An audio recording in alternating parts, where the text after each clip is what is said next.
The morning light in Benue has a way of revealing things that the night tries to hide. On this particular day, as the sun began to rise over Makurdi, an elderly woman stood outside a small church, its walls cracked, its bell struggling to ring through the still air. She clutched her shawl tightly, listening to the distant echo of gunfire from the farmlands. Nothing dramatic, nothing loud, just the kind of quiet violence that people here have learned to live with. Then came a sound she had never heard before, the deep armored rumble of foreign engines.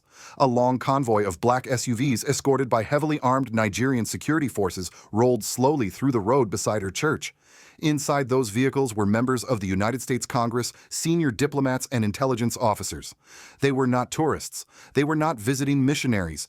They were here on what Washington calls a fact-finding mission. For many in Benue, it was a strange sight. The world's most powerful nation arriving with clipboards, security teams, and bulletproof glass, seeking truth in a place where truth is often written in blood and buried without names. And for Americans watching from afar, especially those of you who lived through the Cold War, who remember when the U.S. moved pieces on a global chessboard, this moment might feel familiar. Africa is entering a new era of geopolitical pressure, shifting alliances, collapsing democracies, and rising military takeovers. Even Nigeria, the region's giant, is now under scrutiny. But the question that matters most is not why the U.S. came. It's what they expected to find, and who they're really listening to. As we look deeper into Nigeria, Benin, and even the growing influence of leaders like President Ibrahim Traore in Burkina Faso, we must ask, is the truth being discovered, or is it being shaped? If you care about Africa's future, and if you believe that American citizens deserve to understand the full picture, not just the headlines, then stay with us. Subscribe if you believe the truth is more important than the noise. When the U.S. delegation landed in Abuja, there was no mistaking the weight of their arrival. You could feel it in the way the airport security tightened, in the unusually formal expressions on the faces of Nigerian officials, and in the quiet murmurs among journalists who understood that Washington does not send this kind of team unless something serious is unfolding on the ground. Inside a government building guarded by soldiers in crisp uniforms, Nigeria's National Security Advisor, Nuhu Ribadu, welcomed the congressional delegation. Flags of both nations stood behind them, casting long shadows across the polished floor. There were no dramatic speeches, just firm handshakes and a brief acknowledgement that the world was watching. According to Ribadu, the meeting focused on counterterrorism, cooperation, regional stability, and strengthening the Nigeria-U.S. strategic security partnership. But the truth, as many Nigerians quietly ask, is more complicated. Was this merely diplomacy, or was the United States stepping in because the internal cracks had become too visible to ignore? From Abuja, the delegation traveled straight into the heart of Nigeria's pain, Benue State, the center of years of bloodshed, displacement, and unanswered questions. The journey into Makurdi was nothing like their secure landing in Abuja. Here the roads told a different story. Burned farmland, deserted homes, roadblocks set up not by police, but by villagers desperate to protect themselves after losing faith in the system meant to protect them. Their first stop was the Benue Government House, where Governor Reverend Father Hyacinth Aliyah met them behind closed doors. No press allowed, no statements issued. Only a brief confirmation afterward that they discussed the security and humanitarian crisis affecting the entire north-central region. To many citizens, that phrase has become a diplomatic way of describing tragedies they see every week: killings, kidnappings, and whole communities forced to flee. But the most symbolic moment came afterward, when the delegation visited the bishop's house. There, Catholic bishops from Makurdi and Katsina Allah waited with solemn faces, joined by a traditional monarch, Tor James Ayatsi. These men had buried victims, mediated between grieving families, and pleaded for help long before Washington ever took interest. In that room, the weight of their testimonies could not be softened by diplomacy. The bishop spoke of attacks that came without warning, of nights when entire villages were surrounded, and of a generation of children who now recognize the sound of gunfire more quickly than the sound of church bells. Some Americans in the room listened with compassion, others perhaps with political caution. But all of them could see that Benue did not need theories, it needed truth and protection. Yet here lies the paradox. The United States came in the name of finding facts, but many Nigerians remember what came before this mission. They remember congressional hearings where Nigeria was described as a Christian genocide zone. They recalled Donald Trump's public threats promising to come in guns blazing if Nigeria failed to stop the violence. They know that Washington often shapes its narrative before it ever steps foot on African soil. So while some Nigerians welcomed the fact-finding delegation with hope, others wondered quietly, were these officials here to understand the crisis or to confirm the version of the crisis they already believed? Still, one thing became undeniably clear. Nigeria's internal conflicts were no longer Nigeria's alone. When the world's strongest democracy sends lawmakers, diplomats, intelligence advisors, and its own ambassador on a coordinated mission to one troubled region, it signals that West Africa has become part of a much larger strategic puzzle. From Abuja to Benue, the message was unmistakable. Something has shifted. Something that Washington wants to see up close. Something that Nigeria can no longer hide behind statements and statistics. This was not just a visit. It was the beginning of a recalibration of narratives, alliances, and responsibilities on both sides of the Atlantic.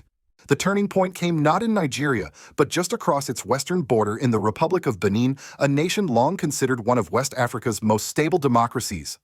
At dawn, whispers of an attempted coup began to snake through radio broadcasts and military chatter. Soldiers were reportedly moving in unusual patterns. Certain government buildings went dark, and for several tense hours no one, neither the public nor the regional partners, knew who was in control. For older Americans watching this from afar, it might feel like a distant echo of the Cold War, a time when borders shifted overnight and stability was something that could vanish with a single gunshot. But for West Africans, especially Nigerians, the threat was immediate and deeply personal. Benin is not an abstract neighbor. It is a country whose former president once called it the 37th state of Nigeria. A breach in Benin's democratic order could spill over in unpredictable ways. So when the call came from Cotonou requesting help first to secure the airspace, then to stabilize military and constitutional institutions, Nigeria acted. And it acted fast. Within hours, Nigerian troops were mobilized. Air units swept into Beninese skies. Ground forces crossed the border to reinforce loyalist elements. No hesitation, no delay. A decisive strike to prevent a coup from taking root. For many Nigerians, it was a rare moment of pride, proof that their country could still be the stabilizing force of West Africa. The message was unmistakable. Not here, not in our backyard, not again. After years of watching coups unfold in Mali, Burkina Faso, Niger, Guinea-Bissau, and Chad, the region finally saw a government respond with clarity and strength. But the celebration did not last long. As information trickled in, Nigerians began asking a question far more explosive than the coup attempt itself. Did President Tinubu have the constitutional authority to deploy troops without notifying the Senate? Under Section 5 of the Nigerian Constitution, the president may act in emergencies, but he must secure approval, or at least notify the National Assembly.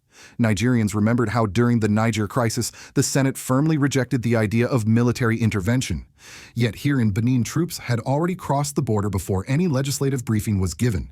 In a country where the wounds of military rule are still fresh, this created a wave of unease. Some saw it as necessary action, swift, bold, and proportionate to the danger. Others saw the first hints of executive overreach, the kind of quiet expansion of power that begins with a border mission and ends with a leader ruling unchecked. The debate intensified when President Patrice Talon made his public statement about the failed coup. He thanked loyal forces, but made no specific reference to Nigeria's intervention. For many Nigerian commentators, this was more than a diplomatic oversight. It felt like a dismissal, a refusal to acknowledge the risks Nigeria's soldiers had taken, or the constitutional controversy now unfolding in Abuja. On television panels that evening, voices sharpened. Analysts reminded the public of the UN Charter Chapter 8. Others pointed to the ECOWAS Protocol Articles 21 and 25, which give regional bodies the responsibility to respond to unconstitutional changes of government. But beneath all the legal arguments lay a deeper fear. If Nigeria's president can deploy troops without the Senate today, what stops a future president from deploying them at home tomorrow? At the same time, the U.S. fact-finding delegation was monitoring the region closely. Benin's sudden instability confirmed their concern West Africa was entering a volatile era. Between rising insurgencies, democratic erosion, and competing foreign interests, Nigeria's decision in Benin signaled that Washington's most pivotal African partner was now in a position where it must choose between constitutional caution and regional dominance. And while officials debated frameworks and legal provisions, the ordinary people, farmers in Benue, shopkeepers in Abuja, fishermen in Oyo, watched quietly, wondering which danger was closer: the coups waving across the region, or the slow, quiet bending of their own democracy. Long before foreign delegations and constitutional debates made headlines, ordinary Nigerians had already been living with the consequences of a security crisis that never seems to end. In Benue, in Plateau and Kebbi, people measure their days not by the news cycle, but by how many hours passed without hearing gunfire. This is the quiet truth that no diplomatic statement can fully capture. When the U.S. delegation visited Benue, their presence, armored trucks, heavy escorts, secure corridors, highlighted one of the most painful contrasts of all. Nigeria is a country where VIPs experience total security, while ordinary people can barely secure their own front doors. In village after village, families speak of loved ones lost or taken. Some recount the night when whole communities fled under the cover of darkness. Others remember the shock of waking up to burned fields and empty homes. In the town of Kebbi, one of the most haunting cases lingers like an open wound. Soldiers stationed at a girls' secondary school were ordered to withdraw. Mere minutes later, armed men stormed the grounds and abducted dozens of students. To this day, no one has clearly explained who gave that withdrawal order or why. This is why the Nigerian commentator's voice cracked in frustration when he said, "Investigation, investigation, my foot." It was not disrespect, it was despair born from years of inquiries that lead nowhere, committees formed only to dissolve quietly, and official promises that fade like mist by morning. Then came another shock: the release of 100 detainees linked to banditry without meaningful prosecution or transparency. For families who still wait for the return of kidnapped children, for farmers who risk death each time they step onto their land, this felt like betrayal. If the state releases suspects without explanation, how can citizens trust that justice is being served? How can they believe the government is fighting on their side politically? This deepening insecurity has created something dangerous: a vacuum of faith. In places like Benue and Plateau, communities no longer look first to government for protection. They turn to local militias, religious leaders, or fate itself. And when a population begins to believe that its leaders cannot or will not defend them, the ground becomes fertile for radical alternatives. This is one reason many West Africans, despite fearing military rule, no longer dismiss coups outright. They have watched civilian leaders amend constitutions, silence opponents, extend term limits, and treat democratic institutions like personal property. They have watched as promises of security turned into cycles of violence. And so when soldiers overthrow a leader, especially one who has overstayed his mandate, some citizens feel a grim, conflicted sense of relief. The danger is not only the coup itself. The danger is what drives people to believe that a coup might fix what politicians won't. And these domestic political tensions do not exist in isolation. Every kidnapping, every mass killing, every failure of governance becomes ammunition for foreign actors, some sympathetic, others strategic. Washington cites religious persecution. European diplomats mention failures of state control. Human rights groups produce grim reports. Each narrative shapes the world's perception of Nigeria, whether Nigerians agree with it or not. Meanwhile, internally, a troubling question spreads through conversations in markets, churches, and motorbike stands. If the government cannot stop bandits at home, how can it project stability abroad? This is the civil and political paradox Nigeria now faces. It wants to be the regional anchor, the protector of democracy in West Africa, yet many of its own citizens feel unprotected, unheard, and unseen. Until that gap is closed, no delegation from Washington, no military intervention across the border, and no constitutional argument will restore the trust that has been quietly eroding for years. From Washington's vantage point, West Africa has quietly shifted from a distant humanitarian concern to a region of strategic urgency. The United States no longer views Nigeria, Benin, or Burkina Faso as isolated cases of instability. They are increasingly understood as pieces of a broader geopolitical puzzle, one shaped by rising insecurity, democratic backsliding, foreign influence, and the growing assertiveness of non-Western powers. For older Americans who lived through the Cold War, this pattern feels familiar. Then as now, conflicts in faraway places had less to do with borders and more to do with what those borders represented: alliances, ideological shifts, and the global balance of power. Today, Africa is once again a battleground of influence, but the players have multiplied. Russia is courting military partnerships. China is building infrastructure that doubles as political leverage. France is losing ground across the Sahel. And the United States is trying to reassert itself before the entire region slips into the orbit of others. This is the backdrop against which the U.S. fact-finding delegation arrived in Nigeria. On paper, their mission was simple: gather evidence, understand the security situation, and evaluate claims of religious persecution and mass killings. Yet behind closed doors, many analysts believe Washington had deeper questions. Is Nigeria still a reliable partner? Can it stabilize West Africa, or is it becoming part of the instability? Those concerns are not unfounded. The wave of coups in Mali, Burkina Faso, Niger, and now an attempted takeover in Benin has rattled policymakers from Brussels to Washington. Each fall of a government, no matter how flawed, signals that democratic norms in the region are losing their grip. And each time a military regime aligns with non-Western powers, it reshapes the strategic landscape. It is no coincidence that some U.S. lawmakers have used strong language calling Nigeria a country of particular concern or suggesting there is a Christian genocide. These statements play well with certain domestic constituencies in the U.S., but they also set the stage for congressional pressure, sanctions, or new policy frameworks. In other words, America's involvement is not purely humanitarian. It is also political. Meanwhile, Europe watches nervously. The European Union, already overwhelmed by migration debates and the fallout from the Sahel coup, fears that another destabilized country could push thousands more toward Mediterranean routes.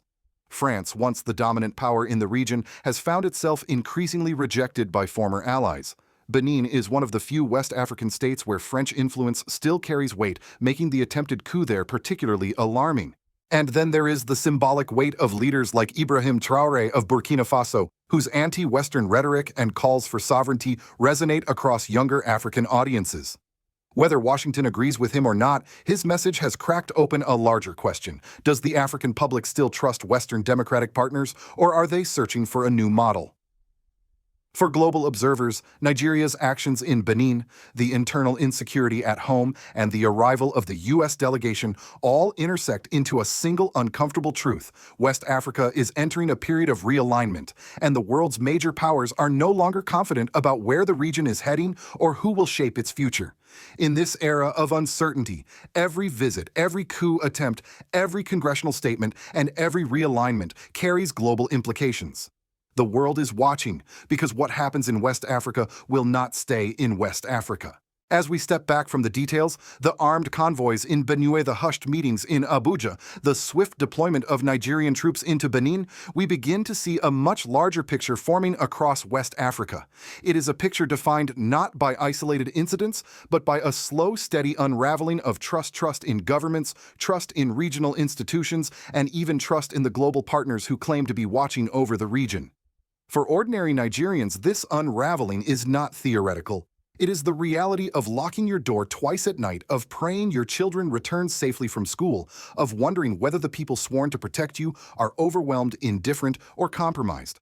And when a country's internal confidence erodes, even its boldest foreign interventions, like the rapid move into Benin, cannot mask the lingering question: can a nation protect its neighbors if it cannot fully protect its own people? This is where the global dimension becomes unavoidable. The United States enters Nigeria with a fact-finding mission, but also with its own political motivations, some strategic, some ideological, some shaped by domestic pressures. Europe watches with apprehension. Russia and China posture from a distance. And across the continent, citizens debate whether Western partnerships still offer stability, or whether new models of sovereignty and alignment might better serve Africa's future. It is no coincidence that leaders like Ibrahim Traore in Burkina Faso are gaining continental attention.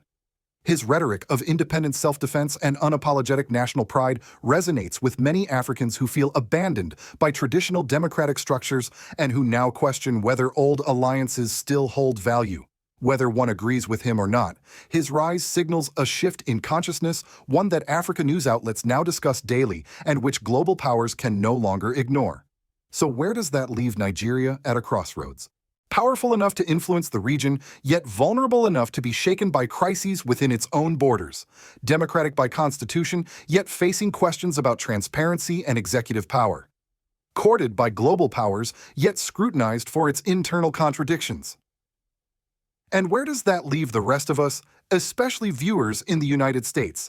It leaves us with a responsibility to look beyond headlines, beyond sound bites, and beyond the simplified narratives that too often shape foreign policy. Africa is not a backdrop for great power competition. It is a living, breathing continent of over 1 billion people whose future depends not on speeches, but on whether justice, security, and dignity are truly upheld.